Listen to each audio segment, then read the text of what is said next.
Assalamu alaikum wa rahmatullahi wa barakatuh.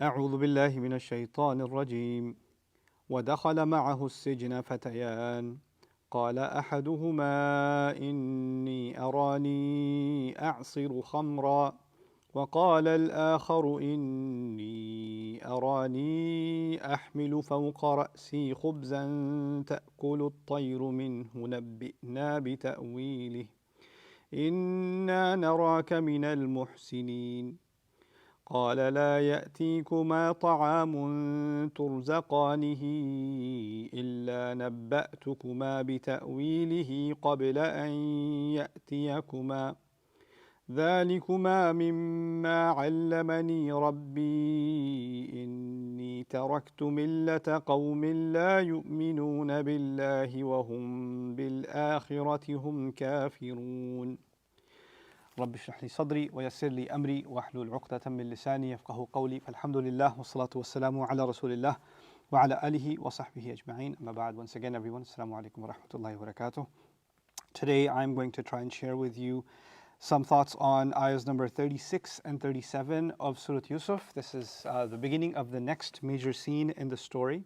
And I hope you guys enjoyed where we've come up to thus far and learned something from it, and especially the last portion that I did, the discussion I had with Sheikh Suhaib Saeed and Saqib Hussein about the comparative analysis between the biblical account and and what the Quran has to say, and where the stories converge and where they diverge. And that's, I think, important to understand, because the original audience of the Quran, many of them were people of the book. Many of them had this background and they knew certain things about the story, and it's like they're hearing something new altogether, right? So they're familiar with it, and now it's almost as if the Quran is claiming that no, you're actually not familiar with it.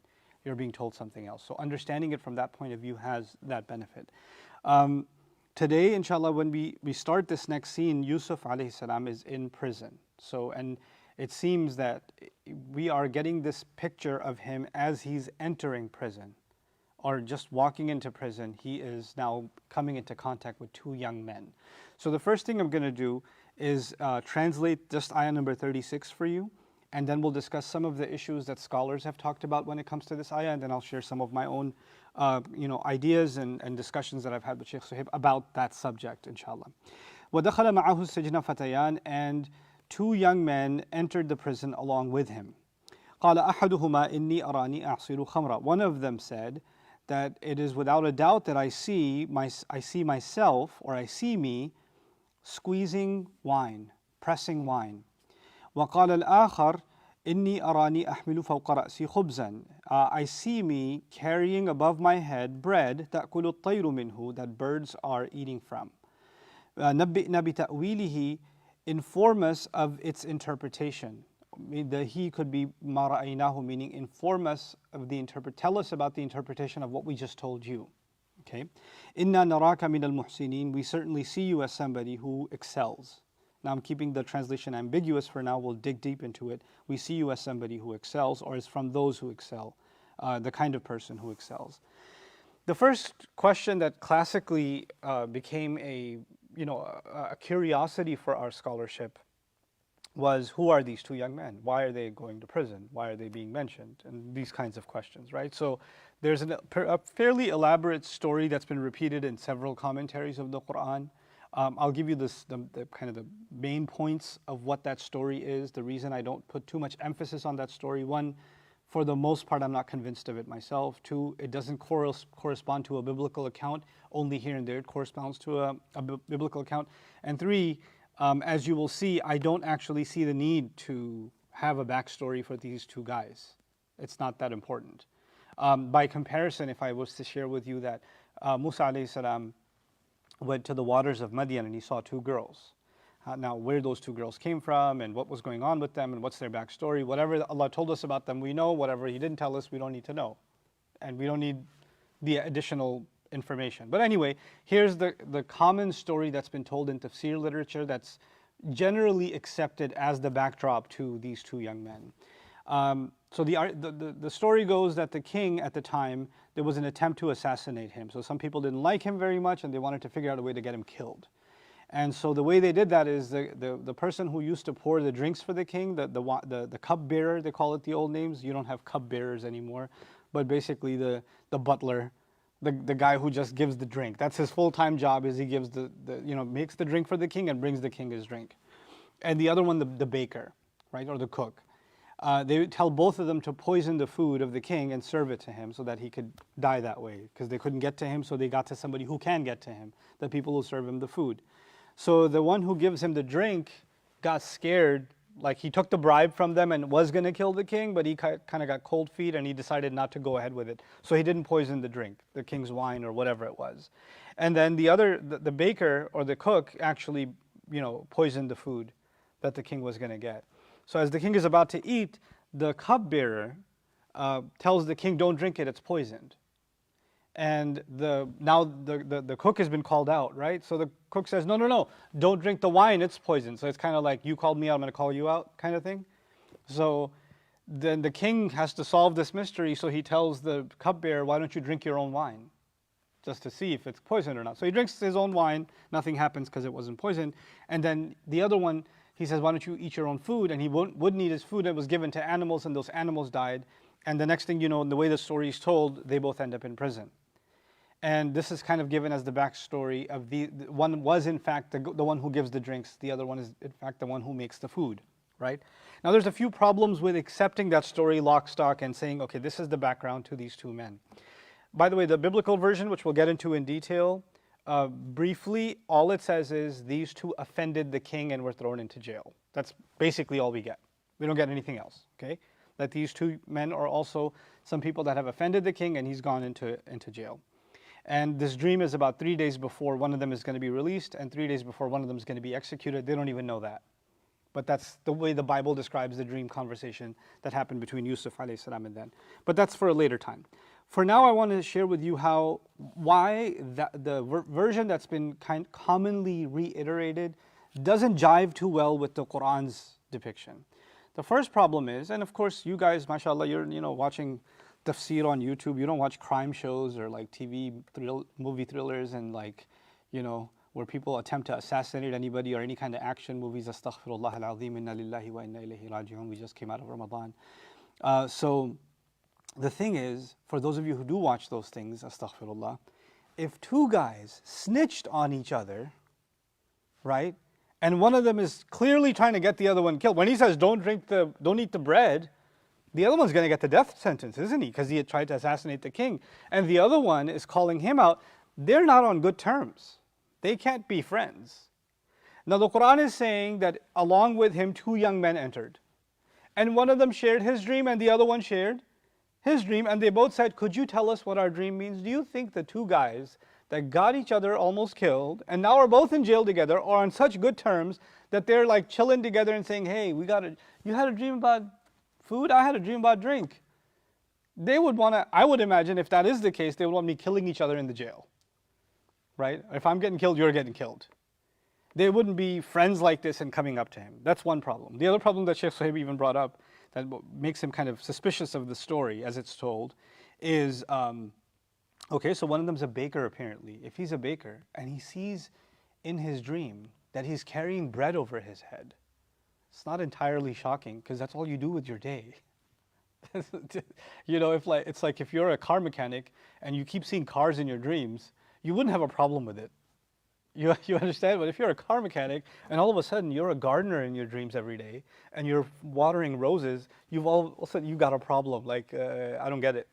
And if your only job is to press wine and serve wine and press wine and serve wine, and you keep seeing in your dream that you're pressing wine and serving wine, it doesn't seem all that out of the ordinary that you'd see that dream, right? So that's another way of kind of poking a hole into that story. But there is a way around that too. And that is that these two men, the way they tell, and the Quran gets right into it. The two young men entered the prison along with him. And then one of them, immediately the Quran just jumps into it, right? And قَالَ أَحَدُهُمَا إِنِّي أَرَانِي أَعْصِرُ خَمْرًا. I see, listen man, I'm telling you, I keep seeing Arab, the Mudari', the present tense form suggesting he doesn't see this dream once, he sees it over and over again. I don't know why I keep seeing the same dream over and over again. I'm squeezing wine, I'm pressing wine, I'm pressing wine, I'm pressing wine, right? And Pressing wine, by the way, obviously nobody presses wine. People press the grapes, right? So, but it's a figure of speech. It's common. So you don't have to be so literal, right? So he's basically saying, I'm pressing to produce the wine, and then that's all he says. He doesn't say I'm pressing wine for the king, or I'm pressing wine and I'm, none of that stuff. He's just, I'm pressing wine and I keep seeing it. I don't know what this is about. I can't stop seeing this dream. And the other one says, well, I keep seeing, and inni arani, meaning I also keep seeing, and inni suggests without a doubt, which means I'm telling you this is a problem for me. The inna, the emphasis of it is actually there to suggest that they are disturbed by this. He says, I keep seeing that I'm carrying bread over my head. So you imagine a bread basket or something over his head. تَأْكُلُ الطَّيْرُ مِنْهُ, that birds are eating from.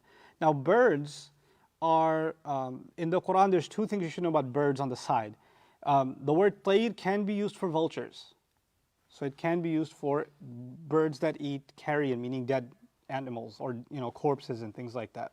Okay? فَتَخْطَفُهُ الطَّيْرُ أَوْ تَهْوِي بِهِ الرِّيحُ إِلَى مَكَانٍ سَحِيقٍ in Surah Al-Hajj. Birds also, interestingly, in the Quran occur in context of life and death. So you've got Isa alayhi salam saying, إِنِّي أَخْلُقُ لَكُم مِّنَ الطِّينِ كَهَيْئَةِ الطَّيْرِ فَأَنفُخُ فِيهِ فَيَكُونُ طَيْرًا بِإِذْنِ اللَّهِ, that I'm going to form with clay the shape of a bird, like the shape of a bird, and blow into it, and by Allah's permission it will turn into a living bird. So dead becomes alive, yeah? And then you've got Ibrahim alayhi salam's story where he is telling Allah that he wants to understand how he brings life out of the dead.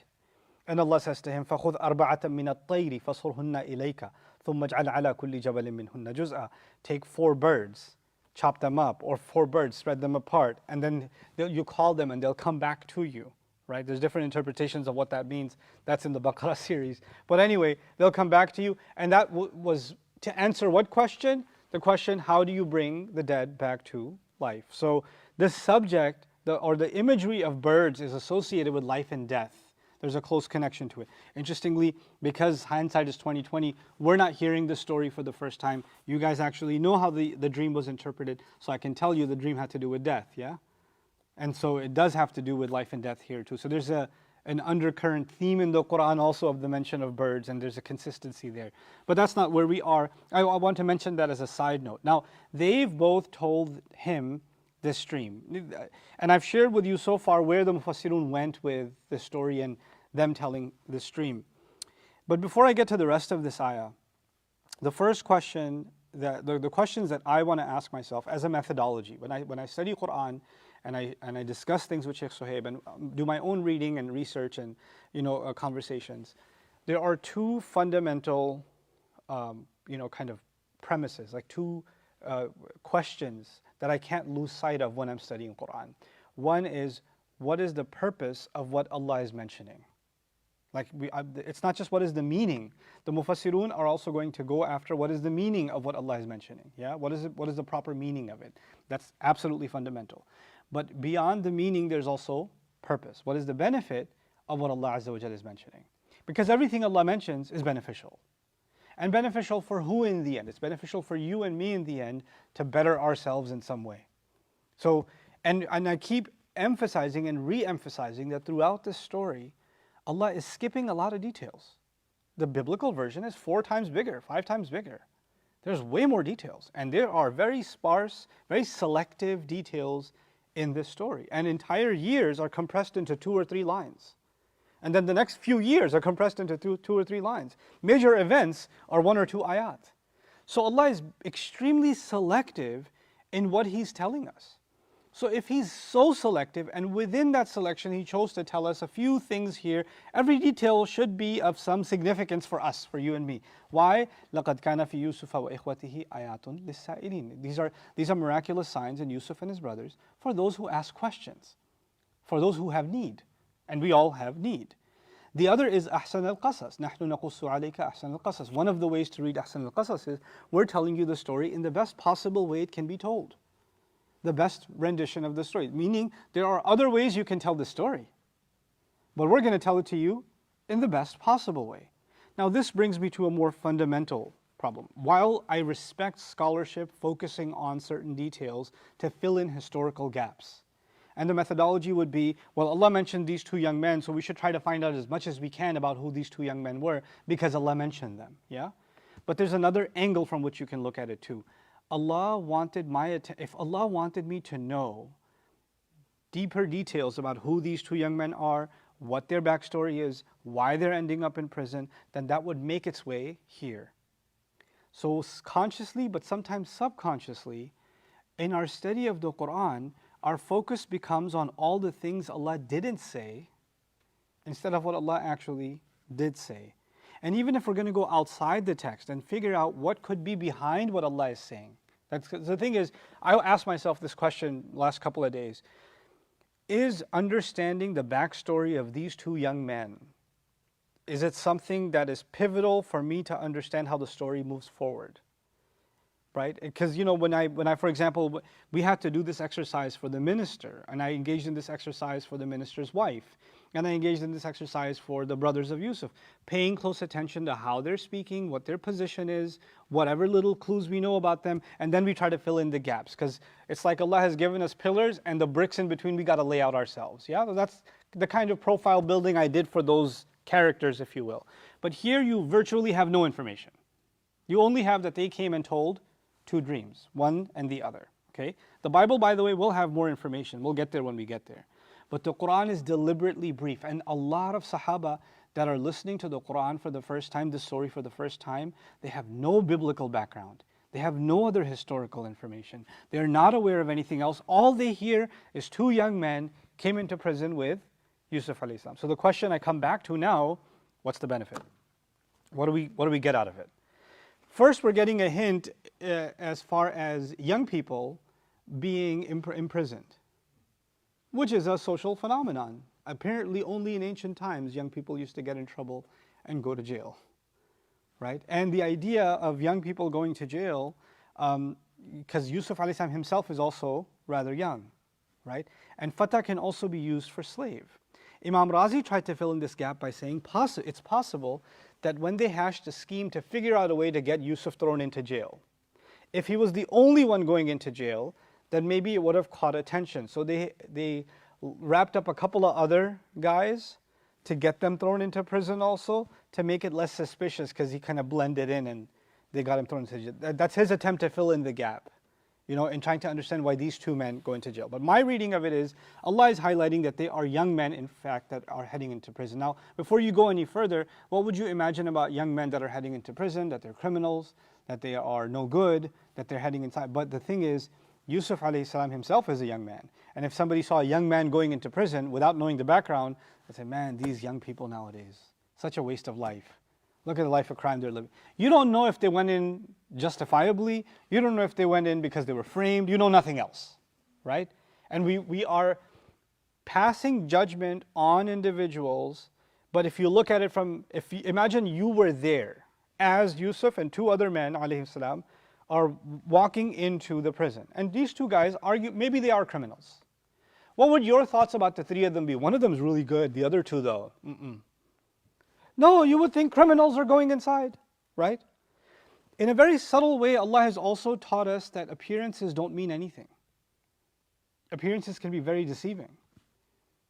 In today's economy, when you say someone spent 10 years in prison, or someone has a criminal record, right? They have criminal records. They have a hard time getting a job, don't they? If it comes out that they had a criminal past, or even if it comes out they were exonerated. But once it's on your record, it's on your record. And once it looks bad, it looks bad. Once that's known about you, that's known about you, right? And then you have to carry that label the rest of your life. It's like this mark that won't come off, a scar that won't come off. And it becomes a part, your identity gets branded with it, right? And one of the things that Allah Azza wa Jalla has done in a very subtle way is them walking in together. Two young men. He didn't say criminals walked in with him.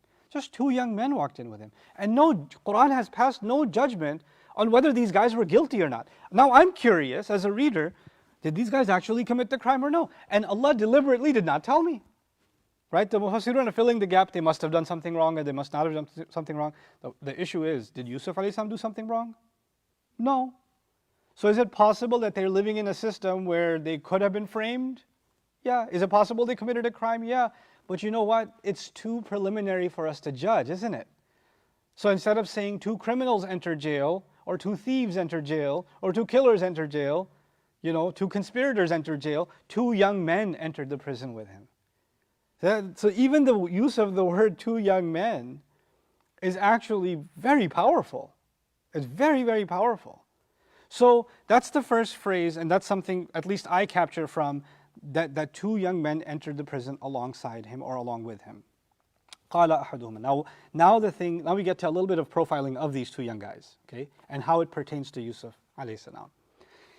Apparently, they don't have much of a conversation with Yusuf alayhi salam about anything else, or even if they do, it's not really significant enough. They just come straight to him and come to him with something that's bothering them. Now, this is actually almost flipped. A long time ago, when Yusuf alayhi salam was a kid, he saw a dream and it was bothering him. And he went running to who? He went to his dad, right? His dad was a source of comfort. His dad was someone who, by his presence, invited trust, so much so that even a boy ran over and told him his dream. Yusuf alayhi salam is the kind of person that even just by his presence, the way he carried himself, the way he spoke, the way he must have greeted them or talked to them, the way he maybe made some room for one of them to sit, whatever gestures he did, whatever mannerisms he had, the fact that this person has some goodness coming out of him, they have this vibe that makes me want to just be around them, and I feel like I need to talk to them. I feel like I want to open up to them. It's kind of like, I was reminded of, I know you might think I'm just programmed that way, but in the story of Musa alayhi salam, an old man decided to pay him money for the help that he did for his daughters, yeah? But when he went to take the money from him, Allah says, وَقَصَّ عَلَيْهِ الْقَصَص. He told him his entire life story. Like he just saw the old man and he felt like this is someone I can trust. This is someone that I feel like I can unburden myself with. And you just kind of unloaded to them. And you just decided to just tell them everything that's been going on, that's been bothering you. These 2 men now find that same comfort. It's like that personality, that comforting personality that was the description of the father, has now been passed down to the son. Right? Yusuf alayhi salam. Now people are coming him, telling him their dream. He was telling his father dream. You see how that's passed on? So that's really beautiful too. Now, so they come and they say nothing else. They're not talking about anything else, and they just start telling him about their dream, that I'm squeezing wine, and the other says that I'm, that I see bread over my head, that I'm carrying, and birds are eating from it. Then they tell him, نَبِّئْنَا بِتَأْوِيلِهِ. Could you inform us about what could be behind it? What could be behind this? Why am I seeing this over and over again? So clearly these men think that there's something supernatural about these dreams. There may be some spiritual thing here. And I'm not the spiritual type, man. I'm in jail. I know that's not my thing. I'm not really that religious. But you look like you could help us out. You seem like a man of God. And where am I getting all this from? Inna naraka minal muhsin. So they say, could you tell us what this means? Inform us of what's behind it. Ta'wilihi. And by the way, the word ta'wil, very deliberate. What did Yaqub alayhi salam say to Yusuf alayhi salam? وَيُنَبِّئُكَ مِن تَأْوِيلِ الْأَحَادِيثِ. He will teach you the interpretation of all kinds of speech. Yeah?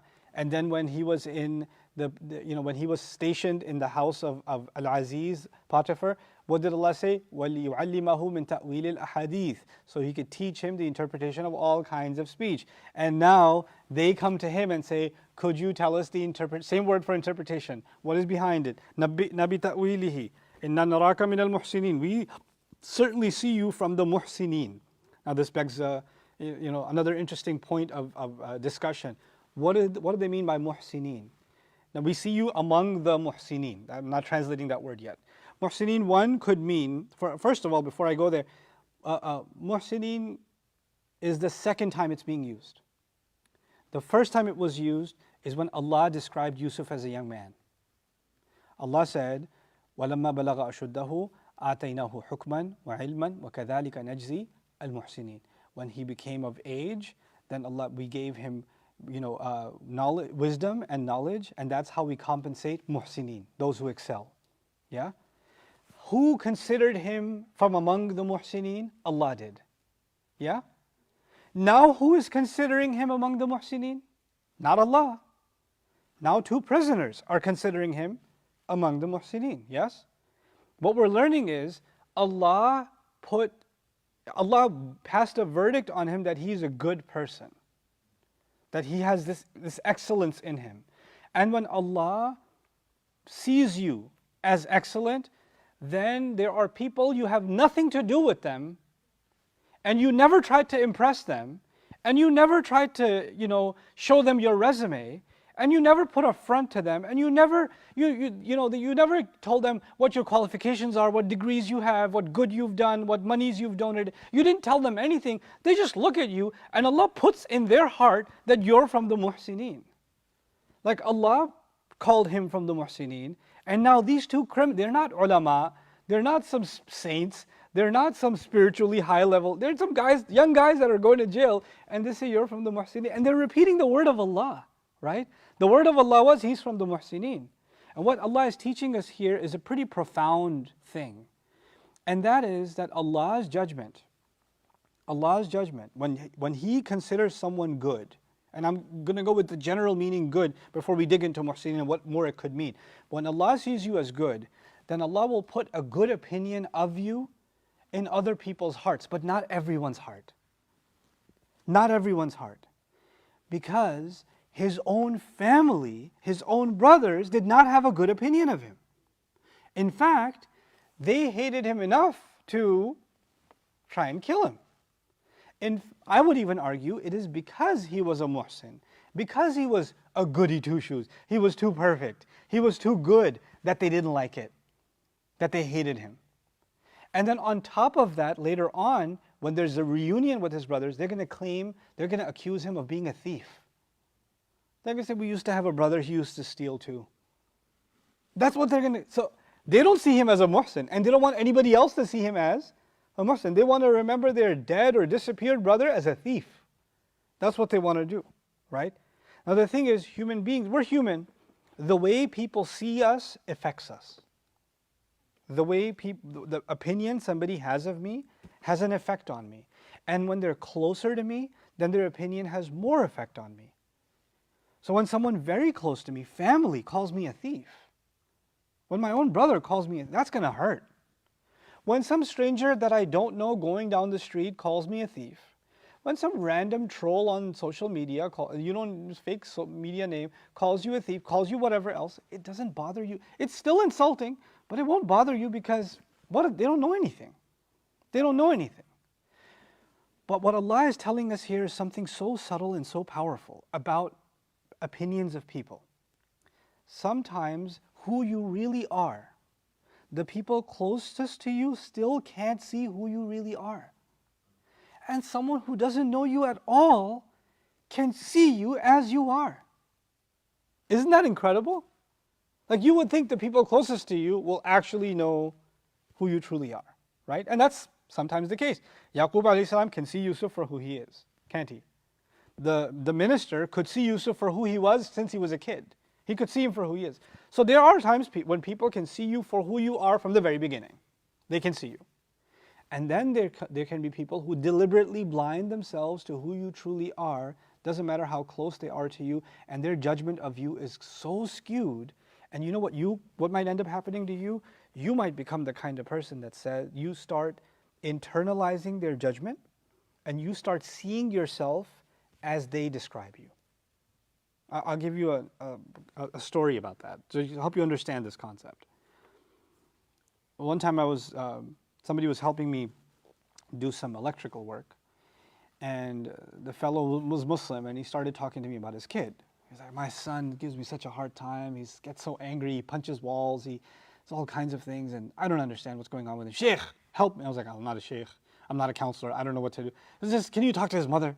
So he just calls his wife, puts her on speaker, and they're both complaining about their teenage boy who punches walls and kicks doors and loses his temper. So I just asked some basic questions. I was like, so how long has that been going on?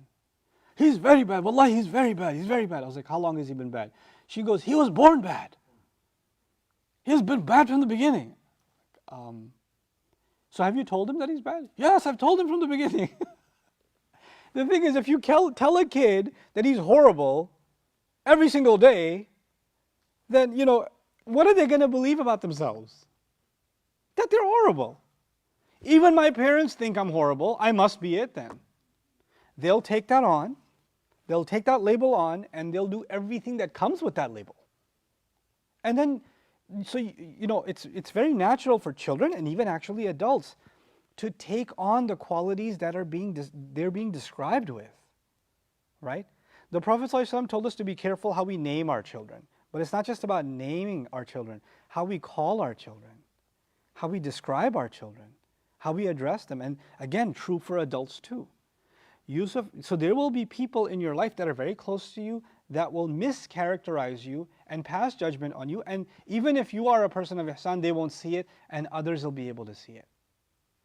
And that's not me saying that don't confuse this with you putting up a facade, like you putting up, there are people that can have a different kind of life behind the scenes, but on social media or in public or whatever else, they're a completely different person, right? And they can kind of have two alternative identities. And the good-looking identity, the righteous identity is in everybody's eyes, and the darkness is behind the scenes, right? I'm not talking about that. I'm talking about people who don't know the fake you or the virtual you, the people who know the actual you, that are part of your life. Within them, there can be, or people that genuinely have interaction with you, they can see the good in you versus they can't. Or you can see the good in someone versus you can't. And both judgments can exist. What does that tell you at the end? At the end, it tells you people's opinions of us actually don't matter. Good or bad. Even as powerful as they are, people's judgments of us cannot dictate our life. Yusuf alayhi salam has been declared from the muhsineen by Allah. وَكَذَلِكَ نَجْزِي الْمُحْسِنِينَ. Then he's been declared a humiliated criminal by people. So the people will call him an inmate, a prisoner, or whatever charge they put on him. But none of that will change the fact that Allah still sees him as a muhsin. And then that will not change that Allah will put in the hearts of some people that they will still see him genuinely for who he is. Even if there are two people walking into jail with him. Right? So they see, إِنَّا نَرَاكَ مِنَ الْمُحْسِنِينَ. We see you from those who excel. So now let's look at the word muhsinin a little deeper. Muhsinin could mean a good person. A muhsin can just be generally a good person. That's very easy to understand. So we're coming and telling you this dream because we're in jail and we don't see a lot of good people here, but you seem like good people. So what tell you, right? The second interpretation can be ahsana, the verb, can actually mean to do good to someone. So we notice that you're actually helpful to other people. You try to do your best by people. So even the few moments of interaction they had with him, they noticed that he was actually being kind to elders, or he was being respectful and courteous, and maybe giving some of the food that they gave as an inmate, he was giving it to somebody else and helping somebody else out, etc. So we see you as someone who's actually not looking out for number one. Because when you're in jail, every man for himself, right? It's a jungle. And you got to look out for yourself. And you're different. You're actually looking out for others. That's different. So we see you as someone who would actually be willing to help us. We would never tell anybody anything about ourselves because they'd use it against us in some way or the other. But you seem like the kind of person that wants to do good to others, which is why we came to you. You're from among the muhsinin. Muhsin we can go back to the spiritual definition, to worship Allah as though you see Him, right? Or be constantly aware that He sees you. Well, if that's the case, we see you as a godly person. We see you as someone who is in worship. You're someone who talks to Allah a lot. So we think that this might be some kind of, you seem like they're not saying, they don't know Islam. So, but we see you as a spiritual person. You seem like a holy guy, So maybe you can tell us this mystical dream we keep having. Maybe you might know something about that. And because you are a spiritual person, a holy person, we can tell. By the way, is he wearing spiritual garb? Is he wearing some kind of clergy clothing that distinguishes him as a man of God? No, he's wearing prison clothes. He looks like everybody else, right? So it's something else that makes him look spiritual to them. And that's another very interesting point. There's no religious outfit. When you dress this way, now you're from the muhsinin. The way you carry yourself, the way you speak to people, what you do with even the way you look at people, that's actually where ihsan lies. That's what they noticed about him. They don't even know him, and they can tell he's from the muhsinin. And their verdict on him is so spot on, it's made its way into the Quran. Inna naraka min al-muhsinin. And so therefore we think that because you are God conscious or you're some kind of spiritual person, you are going to be honest with us. So please tell us what this dream means. Now Yusuf alayhi salam has an opportunity to talk to them. They've come to him, shared, with him this dream. Notice also Yusuf alayhi salam is constantly helping others, but others are not interested in helping him so much. They're just interested in using him in some way or the other. Yeah, so there are people that found him in the well, they want to use him for a commodity to sell him. The minister finds him, he wants to use him as a servant, maybe even if he promotes him enough, maybe he'll adopt him for his own benefit, not for Yusuf's benefit. The minister's wife wants to use him for her own dubious purposes.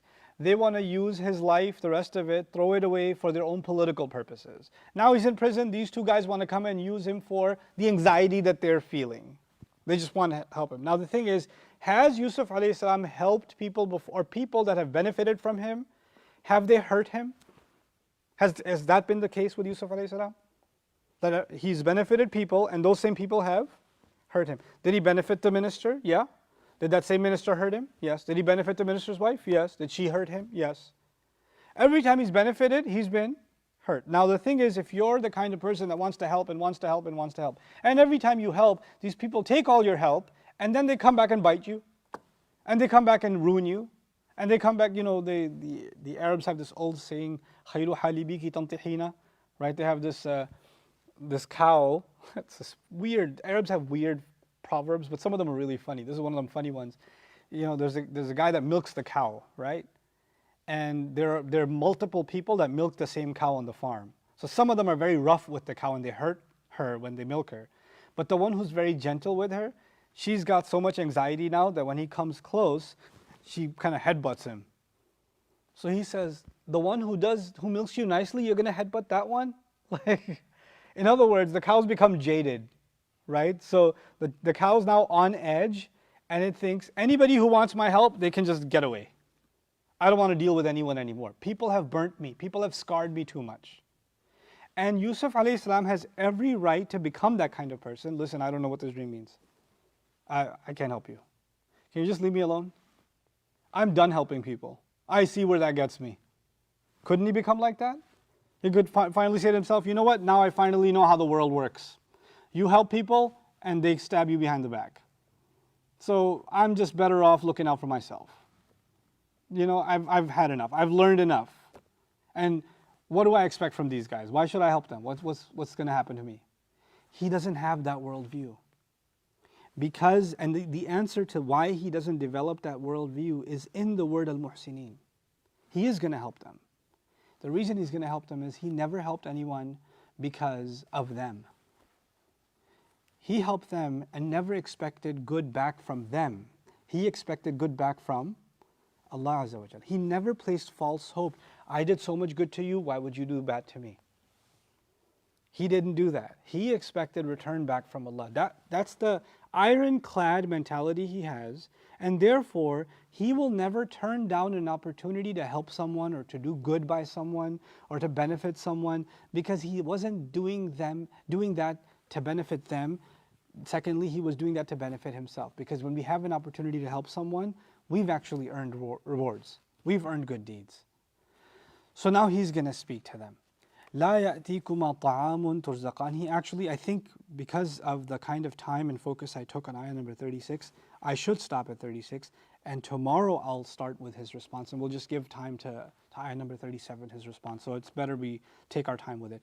بارك الله لي ولكم في القرآن الحكيم ونفعني وإياكم بالآيات والذكر الحكيم. السلام عليكم ورحمة الله وبركاته.